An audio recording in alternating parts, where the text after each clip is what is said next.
night long, she putting me to the test. Got a lot on, I'm trying to take out the rest. Couldn't know my lines, I'm sending them but the best. Hey girl, the cutest that I see. So bad I'm not using my Visine. Gotta get it like Leon and I'm a license. Hi guys, welcome back to my channel. So I thought for today's video I could be your little mentor and somebody who can really help you out if you're afraid for college. Most of you that are watching this are probably going to be freshmen in college, and since I was in your place exactly a year ago, I'm going to tell you now tips of becoming a college freshman. I wrote a bunch of stuff down that I feel like could really help you guys out. These are more on somewhat of the more broad side. I'm going to be doing a lot more videos in the future going in depth about a lot of the things I'm talking about here. So a little bit about me. I'm a sophomore at Montclair State University. I'm in filmmaking and television, the BFA, so I'm in the Bachelor of Fine Arts. I somewhat had to change my major a couple of times just because it was all in the film realm, but I just changed it because I wanted something more of my style. I had a lot of dorm life and I had a lot of home life, so I know a little bit about everything that could really help you guys out. You guys have been with me for a while. You've seen me all throughout high school doing videos to help you out in high school, and now that I'm a college sophomore is really crazy to me. So I think we should just jump right in.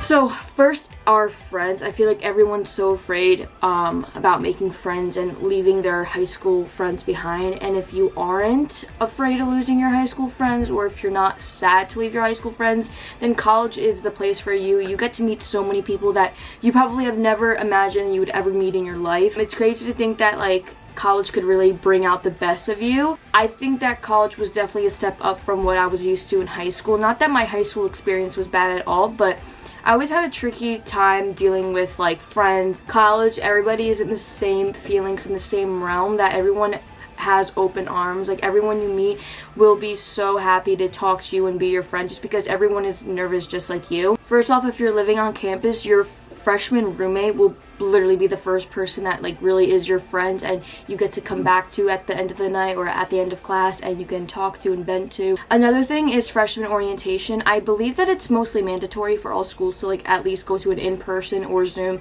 orientation, but I definitely recommend going in person just because you go and you see friends that you have met through online. Most likely will be put in a group that's correlated to your major or something in your realm. So when I went for my freshman orientation back in last July, I was put with a bunch of people who are in the arts. So I had musical theater friends, I had people who were literally art majors. My roommate for this year was literally in my orientation group, and that's how I met her, and we've been literally best friends ever since. So that is a great example of how you can really meet your best friend in your orientation group. I think it's super cool to exchange numbers. That's what I did when I was at my orientation. You just meet a lot of people, your mentors, and people who are giving you the tour around. You obviously get to meet them and ask them questions as well. Once you're already living on campus, I walked in to my dorm building and I went to go to my dorm, and there was post-it notes sticked onto my door, basically having people's social medias on there and telling me to add them because everyone just wants to be friends. So if you're living in a good dorm and with good people, you'll literally have people's Snapchats and Instagrams running throughout all the hallways. So honestly, if there's anything I can say, it's don't be afraid that you're not going to make friends.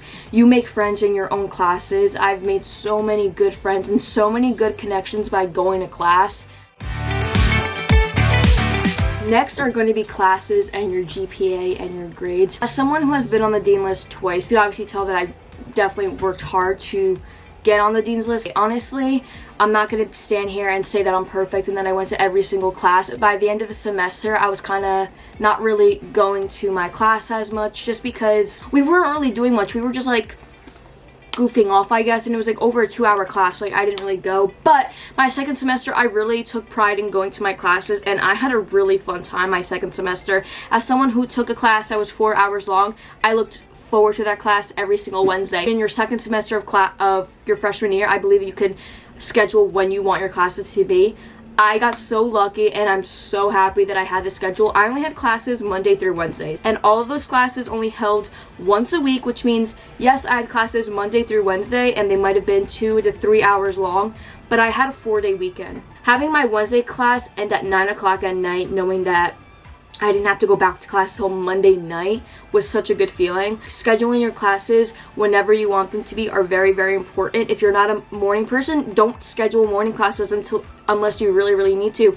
I'm a night person. I like being out at night. I like going to classes. Yes, during the winter time, it's gonna suck. You're gonna have to be walking in the snow and the rain and the mush and the gush and the wind.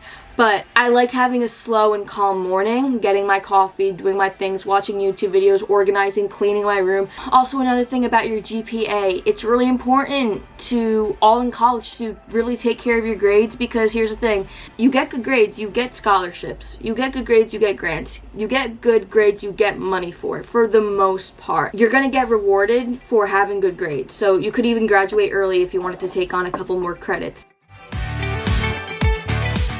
Coming into school as a freshman, undecided is perfectly okay. It happens to a lot of people who don't know what they want to do with their lives, because think about it, we're going to be 17 and 18-year-olds putting down on a website what our major is going to be, which basically means we're determining what we want to do for the rest of our life. I believe that we are so young at 17 and 18. We're very vulnerable. We don't know what we want to do yet. We are human. We're not always going to know the right answer. So that's why a lot of colleges allow you to take your first and second year to really think things through, and then by your third and fourth year you really have a commitment of what you want to do with your life. I'm going to reinforce, if you have even an inkling of what you want to do, please declare your major as something.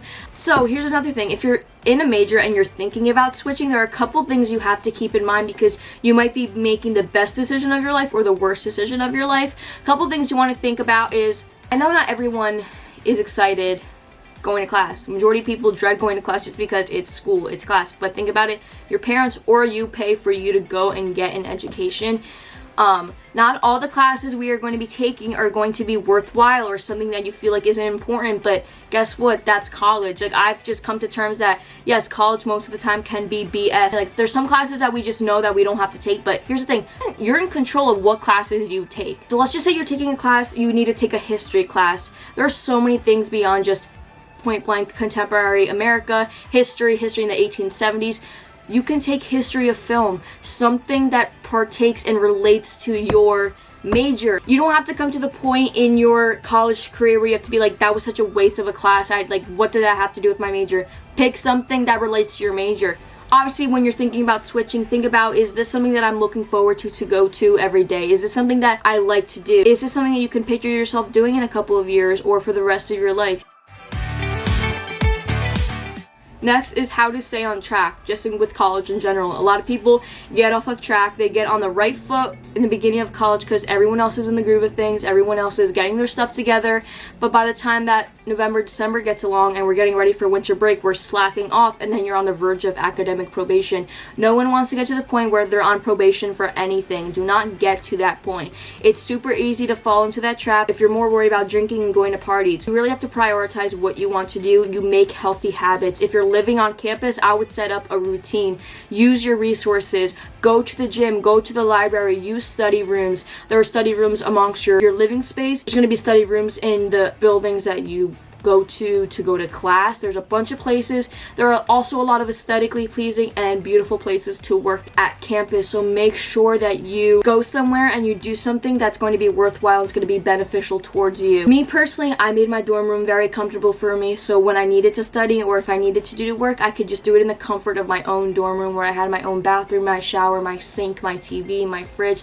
Everything I needed was in my space, which I really did enjoy. I really recommend having a routine when you're living on campus, because it's really easy to get off track. If you're not a person that likes to write on pen and paper, get Google Calendars or get any type of app on your phone that does planning. I either write on my iPad or I have this planner that I've used all throughout my freshman year. Having something to write down the classes you have, what days classes might be canceled. It's so important to write things down because you're taking 5 to 6 classes. You're gonna get confused and you're gonna get messed up with things, so make sure you write everything down. For people who commute before classes start, and even for people who live on campus, the first week that I was at school before we had classes, I went on a walk to see how long it would take me to go to my classes. I looked to see where my buildings were going to be at, because you don't know, being a freshman, you have no idea where your classes are going to be at. Make sure you plan that route to see how long it's going to take you. For people who go to my school specifically, we all know that parking and commuting to Montclair isn't the most fun. So if getting that Starbucks in the morning is going to help you have a better day